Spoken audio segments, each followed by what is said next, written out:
anybody gets in your way, you know what to do.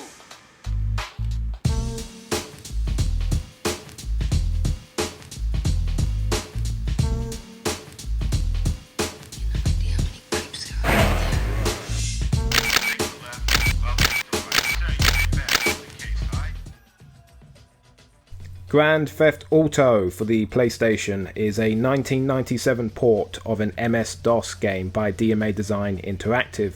The port was handled by Visual Sciences Limited. It was one of 3 ports, which also included Windows and Game Boy Color, all of which collectively would go on to sell over 3 million units. It is the first entry in the Blockbuster series, which has taken over the world, over YouTube, and I will not bore you with what 10,000 videos on this channel have already said. This review will focus on its gameplay and presentation, and will keep the fanboy masturbation to a bare minimum, or at least I will try, because it is GTA after all. Let's look at the jewel case first of all, shall we? This Platinum Edition has seen better days. Despite that, it is still only the 32nd game ever to be released on the PlayStation, and I'm happy I own it. It comes complete with a manual filled with that Rockstar Games charm, let's say. It's 1997 and it's very basic design, just black text and image grabs on white paper. You can tell how early this was in the PlayStation's lifespan, as this adult video game made for adults still feels the need to be extra careful reminding the player about how this newfangled disk drive works. There's even a print out of the legal definition of Grand Theft Auto according to the United States Penal Code on the back of the manual, just in case you didn't get it. There's also a printout of all 4 in-game maps, and the reason why DMA thought this to be necessary is something I will get into later on. I first played this game on the PlayStation Classic, Sony's 2018 mini console that I'm still obsessed with to this very day, for all the wrong reasons. To be honest, I was quite furious that this was on the PlayStation Classic instead of Driver, because 1, Driver is way more playable than Grand Theft Auto by today's standards. 2, Driver was made for the PlayStation rather than being an inferior port of a game made for MS-DOS.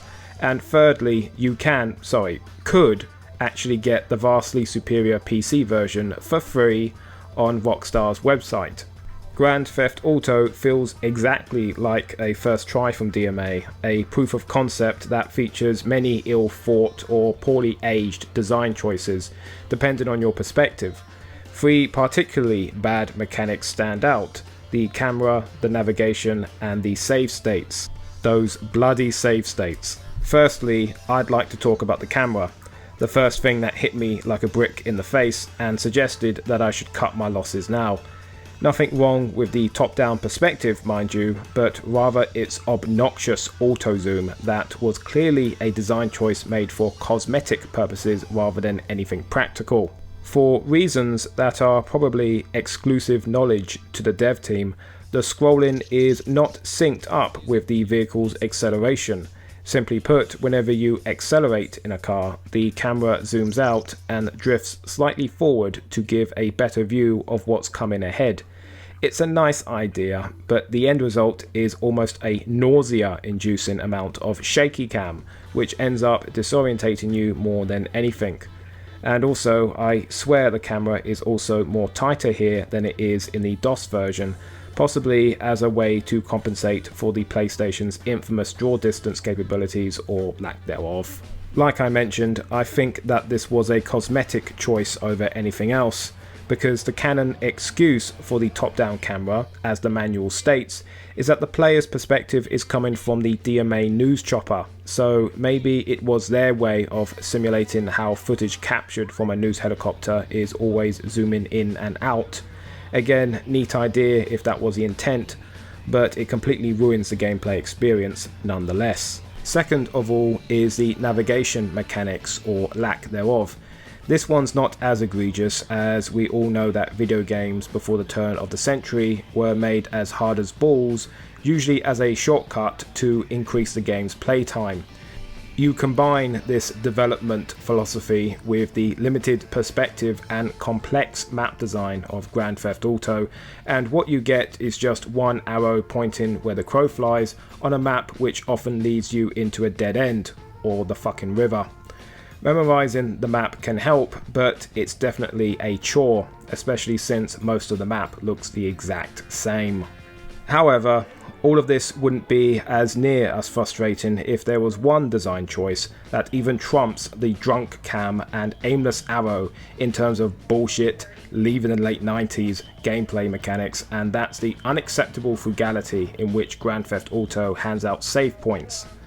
You can only save between levels, and if each level consists of 10 to 20 missions that take 5 to 10 minutes each, well, you do the math. Easily an hour's worth of gameplay can be lost, which is just frustrating beyond belief. All of the aforementioned design flaws prevent Grand Theft Auto from achieving that frantic arcade feel that it's going for. And yet, despite all of this 90s jank leaving a terrible first impression on me, I have to admit that Grand Theft Auto eventually grew on me. I became accustomed to its quirks, and despite that being a frustrating process, I managed to work with what I had and be able to appreciate Grand Theft Auto's true strength, its presentation. Grand Theft Auto isn't just another 90s game with adult themes. It provided that one thing that makes adulthood intriguing to begin with: autonomy. Well, as much simulated autonomy that a game from 1997 could provide you. It is also, without a shadow of a doubt, one of the most stylish games on the PlayStation as well. And that leads me in to talking about the sound design, which is incredible. It was just 3 people who created the hour-long, mostly sample-based soundtrack. This soundtrack provides a lot of colour to the otherwise, I wouldn't say completely lifeless, but definitely bare maps. The sound designers created 7 radio stations, only 4 are accessible in the PlayStation 1 version, however. All can be heard when the player enters a vehicle. However, each vehicle only receives a limited number of stations. Again, for the PlayStation, that's only 1 station. I remember very vividly a time in college when a teaching assistant told me that the most significant thing about the early GTA titles was their music and how cutting edge it sounded. I think what he was trying to get at was that no other developer before DMA had used music as its central world building mechanic. There is a sense of a world beyond the map, and that's all down to the radio stations, which is, I only wish you could experience that on the PlayStation, but you don't even get like those little idents that go in between songs. It's just 3 or 4 tracks, which you can get on the actual disc itself, but still, luckily there is a lot of charm to be had in 3 Scottish men's interpretation of almost every popular music genre to have ever been. So yeah, soundtrack is poggers. I thought this would be a much more scathing review than it turned out to be, because like I said, my first few hours with this game were extremely rough. However, I eventually came to appreciate how complete a product GTA thinks it is, in spite of the reality of actually playing it. The core appeal of GTA has always been in its presentation, even when the illusion that these grid-based sandbox maps give you complete freedom breaks away, as, like is common with open-world games, the controls age very poorly and technical limitations become more apparent. But as with all art, what time can't take away from Grand Theft Auto is the space in which it occupies history. Oh, this was coming. From architecture to illustrations to even interactive media, what a certain product of labour says about the people who made it and the people who it was made for will always have timeless value. Grand Theft Auto hit a nerve that no other video game was hitting at the time. Are there other games from the late 90s that have better gameplay than Grand Theft Auto? Fuck and yes. But only a select few, I think, captured the zeitgeist of that period. and none did it quite as well as Grand Theft Auto.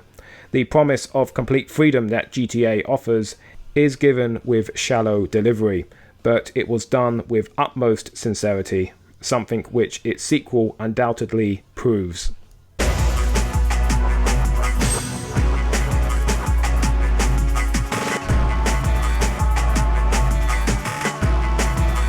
GTA 2 was released on October 26, 1999 in North America and the United Kingdom. It was a watered-down port of the Windows version, which went on to sell 1,450,000 units and is the 68th best-selling game on the PlayStation. The game boots up with what might be one of the best FMVs in a PS1 game, a tightly edited video package which introduces the game's new respect system in style, as well as reeks of 1999 with frantic fish-eyed camera work, drum and bass soundtrack, and multiple colour filters. It is a glorious eye strain to behold. First things first, thank God the camera is locked to the car. The awful scrolling has been fixed completely from the first game, and no longer you feel you are battling the camera itself as an additional enemy. Like any good sequel, pretty much everything has been improved upon from the last game. Guns feel more satisfying to use, cars feel faster and varied in their properties, and there's even a jump button for platforming. Navigation, though still illustrated with only one arrow, is improved with map design that eschews realism for versatility, aiming to get you to the next mission with as few corners or any lateral movement as possible. There is never a staircase, an alleyway, or a shortcut too far to keep you driving fast to your next mission. And last, but definitely not least, the ability to save in a level. There's a penalty of a few points to prevent players from spamming the option, but if you have enough currency, you can save your status without having to complete the mission. Simply put, the gameplay of GTA 2 is everything the first entry was trying to be, a fast-paced, arcade-style crime sim. Gameplay is still frustrating in places though, with the navigation being the same level of ball ache with no minimap, and now you have to contend with a map with variable altitude. Why Rockstar chose GTA 2 to have a retro-futuristic setting is beyond me. It is such a departure in art style from all the other GTA titles who went with a hyper-realistic approach. It seems that since it was all anybody was talking about that year, the world of tomorrow, you know, Y2K and all that shit, is what came to define the look of GTA 2. I remember first playing it back like 20 years ago and not even being aware that it was set in the future. I know it's such a limited perspective you're dealing with, but none of the cars or the weapons or visible infrastructure seem at all futuristic.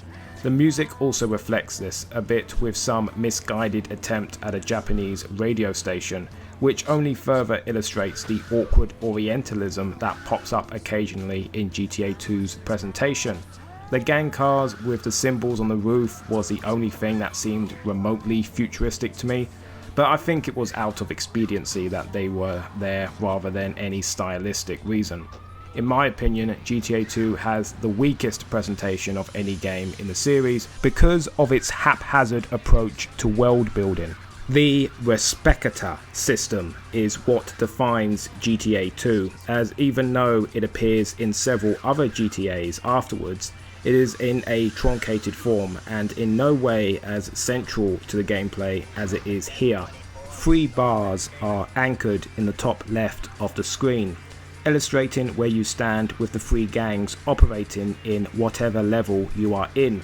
The closer the scale is to the plus sign, the more they will like you, and the closer it is to negative, the more they hate you. Every mission you complete, as well as every act of violence against a gang member, affects these meters.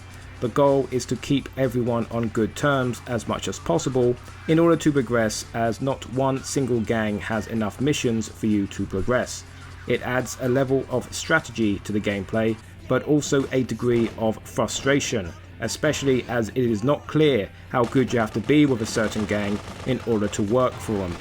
The missions garner increasingly hostile reactions from rival gangs as you progress also, and you can find yourself trawling halfway across the city to a payphone only to find a "no clawed speed allowed" sign in front of the treehouse.